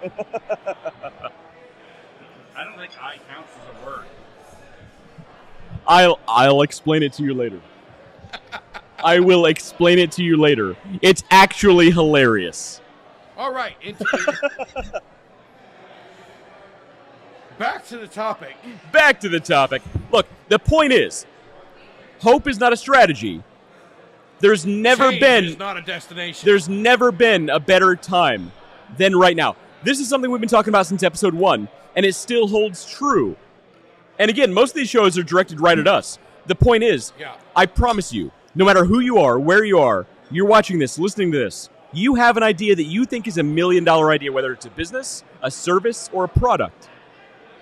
Make it happen, man. Make it happen. The economy has never, in most of our living lifetimes, has never been this bad. You know what? Remember 2008? Oh, yeah. Remember the dip of 2008. What happened? The dip. What happened in 2010? That's the key. That's why you right now watching and listening can win. Because in 2010, companies that started at the dip, at the low point of 2008, were planting the seeds. Planting seeds for the trees of today. Yes. That's it. Yes. Huge things happen. So even I've been watching, and I look at a couple of different websites. I honestly try to stay away from a lot of the I almost said mainstream, but even saying the word mainstream is politically charged. It is. I don't try to stay away from mainstream. I try to stay away from the narrative. All right, I'm going to use the word narrative. That's good. I try to stay away from the narrative. Sure. And I'm looking at things, and I hear people talking. Now's the time to invest. Now's the time to do this. Buy low, sell high. Buy low, sell high. And granted, things will get worse from things here. Are going to go down. But within 5 years, we'll be back on the upswing, and you will wish you planted the seed now. Yes. So how many times have you seen a product or service or advertisement on your television that you said, I had that idea 10 years ago. I wish I'd have done it then. You know what? Hope is not a plan, and wishing is bullshit. Most of us, maybe not everybody, most of us have some, I almost used a politically incorrect word, some emotionally and mentally somewhat challenged friend who says they invented Facebook. Guess what? Maybe you did, but you didn't act on it. All right. I'm sorry about that. We have to keep close watch on West's MacBook over here to see if his mouse starts roaming around. No, Mark Zuckerberg actually did invent Facebook. He had no controversies between that time and now. And he's actually my best friend. He's a wonderful person. I invited him to my wedding. He didn't come, but he's still a wonderful person. So, Mr. Zuckerberg, please don't kick us off Facebook again. Gift? He did not. He did not. He sent the gift of allowing me to... I didn't send a gift either. I wasn't invited. I didn't know you that well at the time. You should have. I was awesome. A legend in his own mind. I'm a legend in everybody's mind. And to be... Okay, all right. Yes, it's funny. It's hilarious. It is hilarious. It is absolutely hilarious. I am far more modest than I put on. I don't actually value I don't actually value myself that as high as I promote. But I'm going to ask Nikki. Right after this, I'm going to ask her. But I do promote myself. Right. So that's it. Do I actually believe it? No. But do I promote myself as such? Absolutely. Right. And you know what? That's the funny thing. Look at most really big, high profile ultra-rich people. Look at Elon Musk. Look at Jeff Bezos. Look at Mark Zuckerberg. Even look at a lot of big celebrities and actors, performers, musicians. I'll bet when they're not performing, and that includes just millionaires performing for the camera, when these people aren't performing, I'll bet in their private lives, they're probably introverts. They're like, I don't want to be involved with any of this. There are days, and I am about as extroverted as you can get. You? No. No. I've never seen this. So witchcraft. Yes. I talk, interact. I mean, you've done it. You've been with me, and you're like, Dave, we're going to get thrown out of here. I'm like, hell no, I'm Dave. Let's go. Yes, I've been a part of those conversations. Yes, and I go, and we do great things. It's wonderful memories. Why? Because I project everything as not that I say I'm valuable, but what I say is our conversation is valuable. Yeah, that's true. Fair point. I don't mean anything, but our conversation, not necessarily through me, but being able to talk openly and honestly, people can come up with some really good ideas. Sure. And I drive that in everybody. And I say, hey, you know what? That sounds like a good idea. And then here's the shocking thing is I will actually follow up. You do more than anyone else I know. That's true. How did that go? It's true. How did that go? So we have had people on the show who flip buses. Yeah. Make pet cleaning supplies. Not just one, but two companies that make cleaning supplies for carpet and pet stuff. Right. And he's doing great. We've had historians. Yeah. Yeah. We've had historians. We've had all these. And you know why? You know what? One of the things I do, I talk to them, and I get excited about what they do. Right. It has nothing to do with me. Yes, I'm a wildly extroverted person. I will literally go sit down. The last time we were here, there were a bunch of Catholic ladies. Remember? A bunch of Catholic ladies here. I was on the table. I was on the booths. I was on the benches, running up, talking to them, getting them excited about what they do. He was corrupting all the nice young Catholic girls. I was getting them excited for what they do, not what I don't give a. They don't need to know what I do. I want them to be excited for what they do. This sounds way worse than it is, Matt. No. It sounds way worse than it is. It sounds great. I want you to be excited for what you do. Because if you're excited and you're empowered, you're going to actually do. It's true. I want you, little redhead photography. This guy right here is doing our senior pictures. I live in New York. I've got people all over the places that are like, hey, Dave, this. I'm like, no. No offense to anybody, but you're not good enough for my son. I need somebody I know and I trust. This guy did my wedding photography. Oh, Matt, you're totally good enough for David's son. He did our wedding. And photographs. Yes, he's a great photographer. Ladies and gentlemen, I have been Dave. That's been Wes, and this has been no. So what it is it's not about creating the excitement for me. Yeah. It's about creating the excitement for you. Right. It's about creating the excitement for what you're doing. Would you like to see me create the excitement for Dave?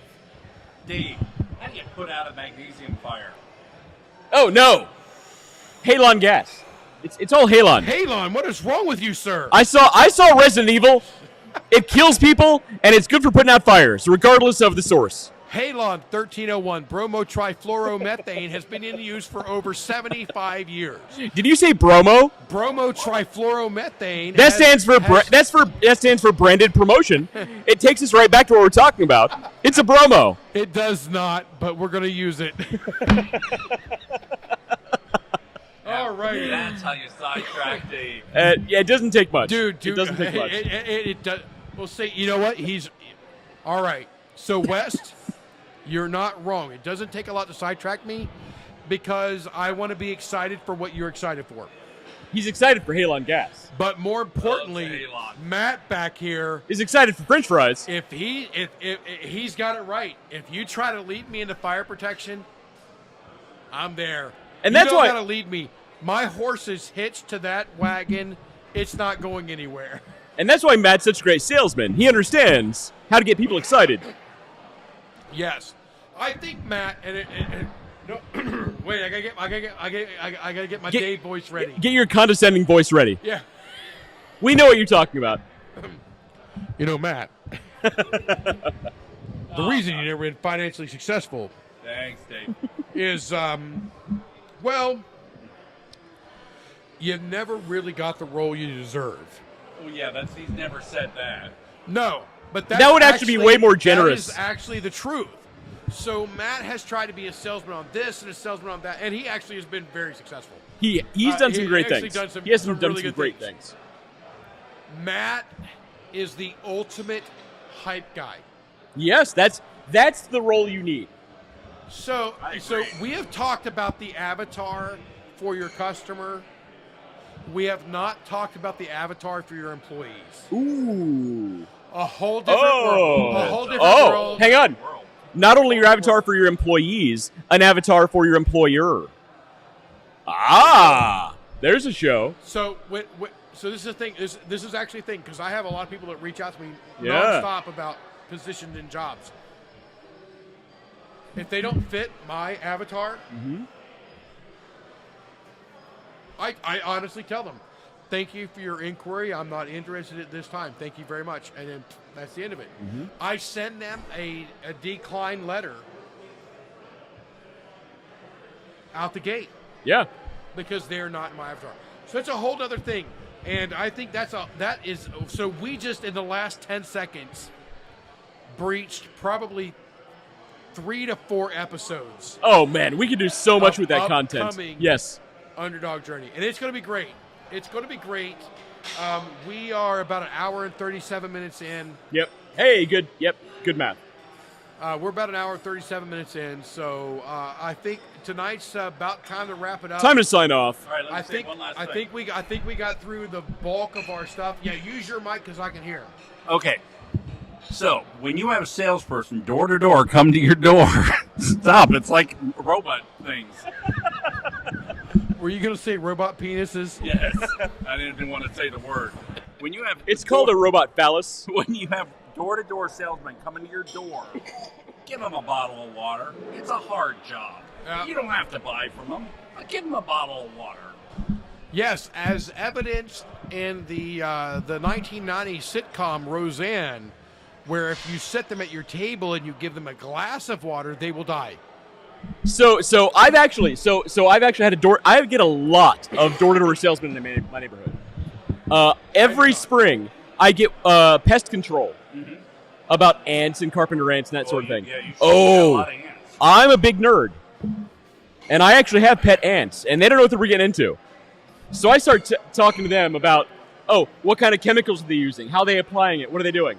And I start telling them how they should be doing it versus what they are. And every single time they stop, they're like, do you do this for a living? And I'm like, no, I'm a big nerd. I am a big nerd.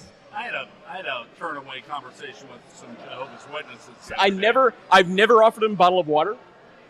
I might offer them a bottle of sugar water from now on because You're so mean. It's hilarious. It's hilarious. However, on that note, pharmacology, if you look it up on Facebook, there's actually a channel that you have. That I never did anything with. You never did anything with, but it actually gets followers. It does. And I get notified because there was a trial that you were doing about how to get dedicated web presence, and you couldn't do it with a single. You couldn't do it with a single admin, but if you shared an admin, you could do it right away, and that's what happened, and that's where we get pharmacology from. We'll do a whole show on that. No, so I know we're gonna sign off. I gotta explain what you're talking about here.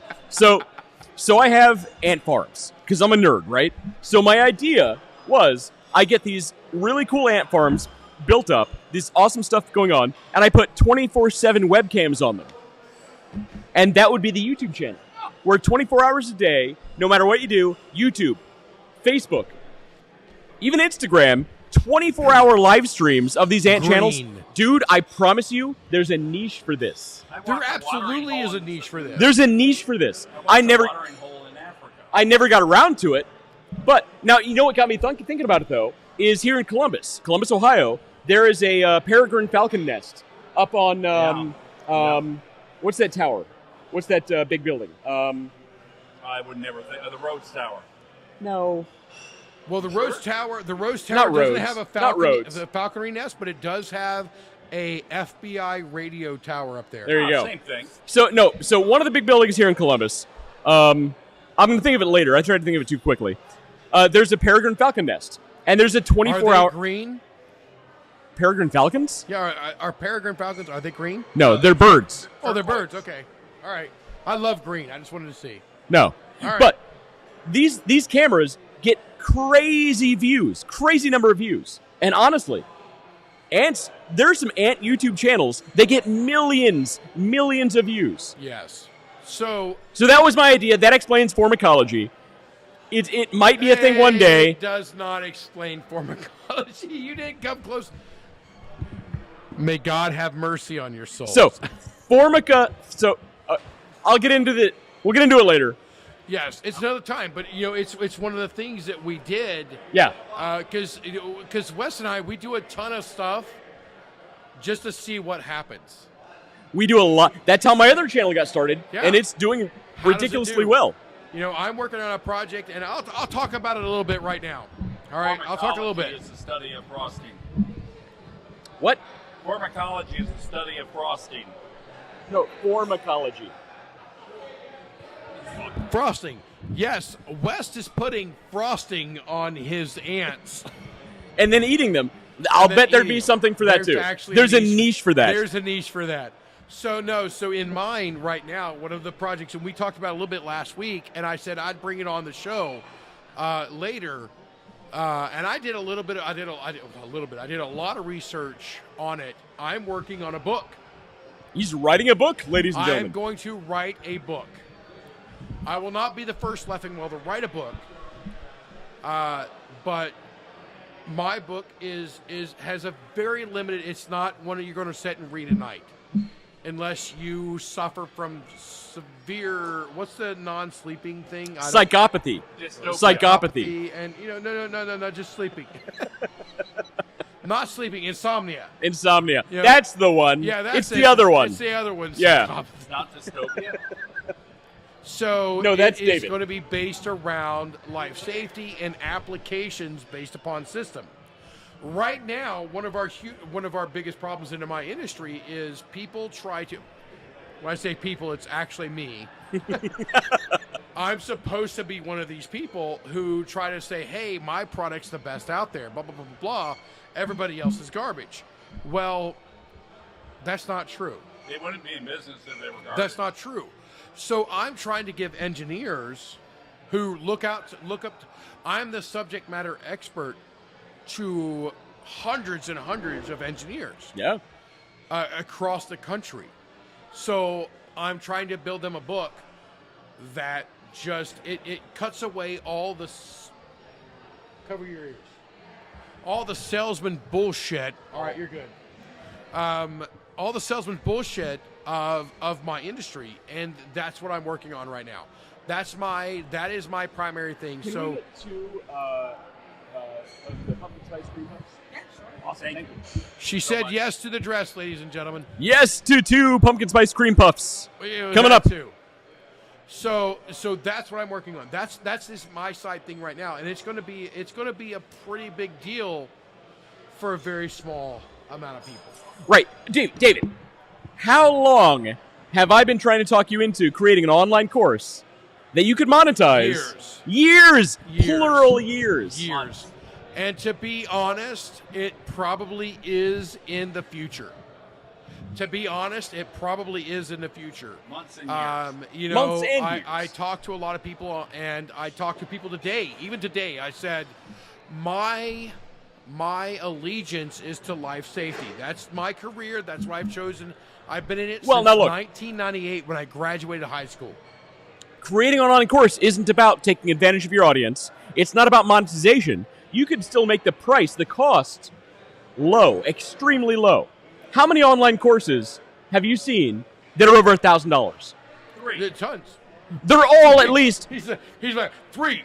You look at most of them. 3, Bob. 3. You look at most of them. They're going to be $975. $975. It was $2,000. We lowered the price to lower than 50%. $975.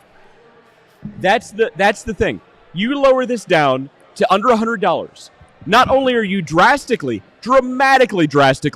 oh yeah, team those two words up, undercutting your audience, but again, you get 1,000 people to pay $100. You get 1,000 people, and you get way more than 1,000 within your own organization. A small niche. You get but hypothetically, 1,000 people to pay $100 per month to take this online course. Yep. And here's the thing. Here's why an online course is better than a book. This is a different conversation, by the way. Here's why an online course is better than a book. You can continue to update it. Yep. You can continue to make changes and say, hey, new information is out. Take this course. Hey, organization who has 100 employees. By the way, I've updated this course for the newest technology, the newest information, the newest chemical updates that are available. I don't know what they're laughing at, but I'm still totally right. It's not you. You are absolutely right. There is a value there from a business standpoint, and that's a whole other business model that we need to do. But the market that I'm looking at for my book is a very, very focused, very specific niche. Because what if you did a digital book that you could still continue to update and then sell the updates, like DLCs for video games? Because I am one of the largest voices. And not just because he Hulk smashes soap dispensers. Smash. I'm one of the largest voices for unsubscribing. Literally. In my market. I am a huge advocate for unsubscribing in my market. People know me for it. They understand my stance on it. I like that. I have a couple sayings that people literally know me by. People outside of my Where's core the beef? people, they say it's life safety. Damn it. Damn it. Exactly. Life safety. Damn it. Hey, that was not a soap dispenser. Watch your meat hooks. That is, ladies and gentlemen, is a callback. Can I do tasteful nudes for your book? Would you mind if I did some tasteful nudes for your book? Yes, I would mind greatly. It is not. He's just not artistic. He's gonna shoot. He's not artistic. He's gonna shoot the calendar. So we're gonna call. I'm gonna go. I'm gonna get away from the weird. The show's getting really weird now. Well, yes, but we're gonna stick with the business idea of it. Of tasteful nudes. Tasteful nudes. Yes, we're gonna go with that because I'm an on-the-fly guy, right? So let's go with it. David, no. If you model, there will be riots. No. My wife would agree. # current wife would absolutely agree. So no. So you're talking about would you do? There is a place for it. Mine is not it. But I have actually seen some of the Tasteful. very tasteful. Very tasteful. I have so many comments right now. Don't say them. I have a lot of respect for a lot of the tasteful photographs that Matt has taken. Yeah, right here. And I believe that there are that's him. many places for them. And an engineering book about life safety and fire protection is not one of them. Look over there. I love her cream puffs. Thank you. I think. Wait, no, you got to talk to his mic yeah. for me to hear you. He can't hear. He's Oh, are you doing any food tonight, like entrees? We just did cream puffs. That's an entree. What time does the kitchen close? 9 o'clock. We need them to stay open later. Can you ask the whole kitchen staff to stay for us? The whole kitchen staff. We need everybody to just stay and do their shit. We actually had food ahead of time. I'm good. Do you need anything? I'm drunk. That's what I am. Right So can we get some pretzels? Pretzels. I like pretzels. Can we get some of the four, like the order of 4?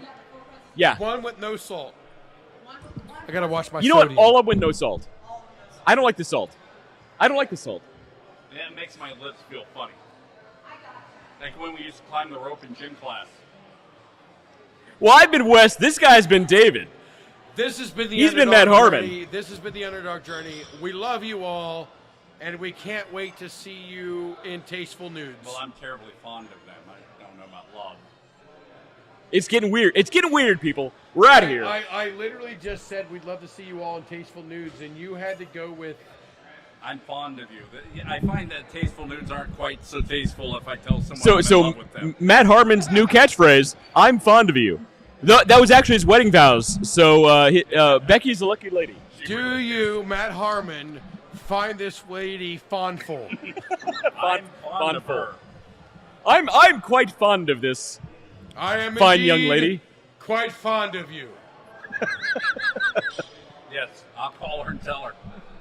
Honey, I'm quite fond of you. I'll actually text that to my current wife now. Actually, I'm straight up. I'm like, I would actually call my hashtag current wife right now and be like, bro, I'm fond of you. Hey, bruh.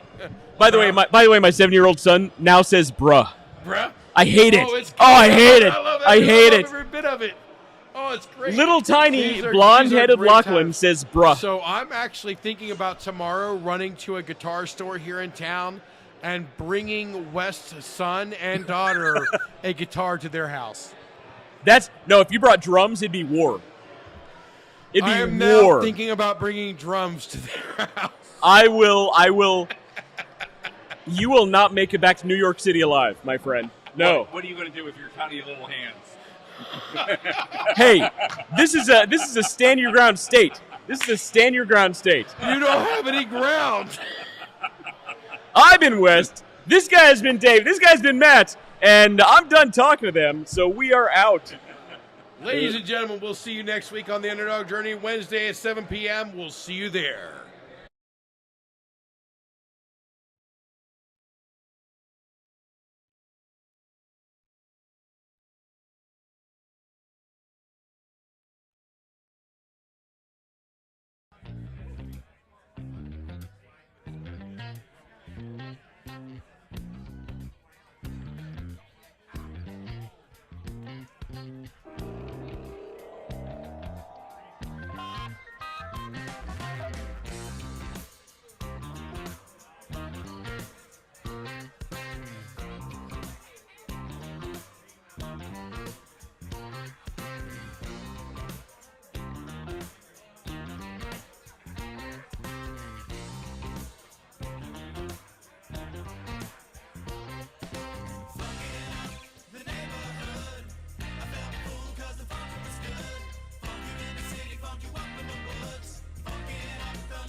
Infatuated with the in-between, the ups, the downs, the curves, and the